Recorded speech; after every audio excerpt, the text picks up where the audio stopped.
Howdy YouTube, today we're taking a look at the DC Comics from the Mattel Multiverse line. We've got Batman vs Superman, Dawn of Justice. We're looking at the Bat Creature. Certainly a very interesting choice in design for a figure, not one that I think a lot of people expected. Definitely came out of left field. Kind of a cool design. It's like a very reminiscent, at least to me, of Man-Bat. Looks very similar to that, and I will bring in the Arkham Knight video game Man-Bat for comparison as well. But yeah, an interesting figure, one that I probably wouldn't have initially picked up, but certainly after reviewing some of the other figures from this Multiverse set, the one that I think will scale best with the DC Direct and DC Collectibles Arkham figures, which I tend to be a big fan of. So very interested to get this opened up and out of packaging. The packaging is nice. It comes in the standard DC Multiverse style packaging with the red card. On the side we get a shot of Batman. It would have been nice to have something on the Bat Creature. I think that would have been good. You can see he builds a grapple blaster. I rate that. It looks like a retro, like something out of the 1930s or out of BioShock. The read-up on the back is just a generic read-up on the movie. It would have been nice again if they gave us something more on the Bat Creature. I'd love to know why they decided to give us a figure of the Bat Creature. That, to me, I think is a very interesting choice. The other figures in the set, we've got Henry Cavill as Superman, Batman, Wonder Woman, Armored Batman, Lex Luthor, the Nightmare Batman I really want to try and pick up, the Bat Creature, and of course Aquaman. One thing I will say is each of these figures, or each of these characters rather, in the movie, I thought looked fantastic. The costume designing, they nailed perfectly in my view. Each character looked great. I was a huge fan of the bat suit. The Superman costume I like as well. Wonder Woman was great. Aquaman looked like a real beast. I was very happy with that. The Flash looked a bit like Iron Man, but they fixed that in the Suicide Squad and also in the Justice League trailer. Nightmare Batman looked sick. And Lex Luthor, yes, he reminded me a lot of the Joker, but he looked, I think, like Lex Luthor, like a dweeby sort of character. So with that, let's get the Bat Creature opened up. Okay, so here we have the figure opened up and out of packaging. There's a few problems with him which I will get into. The first thing I'll start with is the accessory. It is, I guess, the top portion of the grapple gun. One thing I really like about this, and it might be a bit funny, but I genuinely am kind of happy, is that it looks like one of the old school garbage cans or trash cans, like the American rubbish bins, but I guess updated to fit the Gotham City mold. So that I'm kind of happy with because I can use it as a display piece with some of my other figures and things. So it serves as a double purpose: retro grappling gun and Gotham City trash can.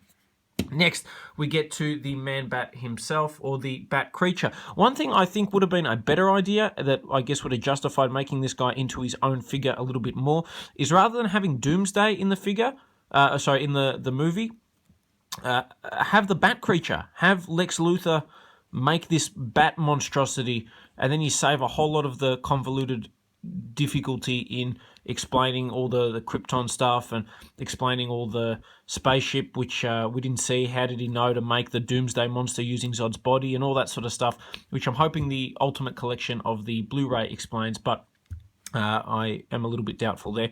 In terms of the detail on the face, I'll bring it forward so you guys can see.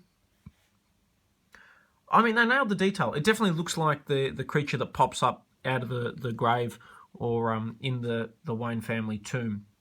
That they did a really good job. The detail on it is great. The paint apps on it are great. For a Mattel figure, it is very nicely detailed.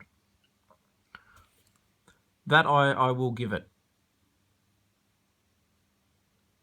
They did nail the design. Now, the wings just clip in on the back. There is a minor bit of assembly there.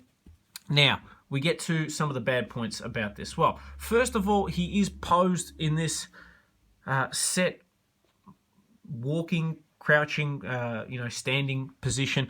Now, he's got lots of great articulation, but you can't really use the articulation. And I'll give you an idea. Take the legs, right? So the legs have a swivel in them, but you can't really get any movement out of them because that's the most that they can bend. Same on the back. The back, you can extend the leg, but you can't get him standing straight anyway, so it kind of defeats the purpose of having that articulation. So what is the actual articulation on this guy? Well, he has a ball-jointed head, but you don't really get a ton of articulation because of the sculpt. Ball-jointed arms, ball-jointed elbows, swivel in the wrist. Nice detail on the hands, by the way. The paint apps, visually, it is a great-looking figure. He's got a ball-jointed upper torso, ball-jointed legs, but because of the design, it is limited in how you can pose it. Swivel in the thigh, a bend at the knee, but it doesn't really bend, and then another bend in like the secondary knee, and then ball-jointed feet for the, I guess, bat claws. So, I mean, it has potential for good articulation, but it just the way the creature is sculpted really limits the figure's ability to really do all that much.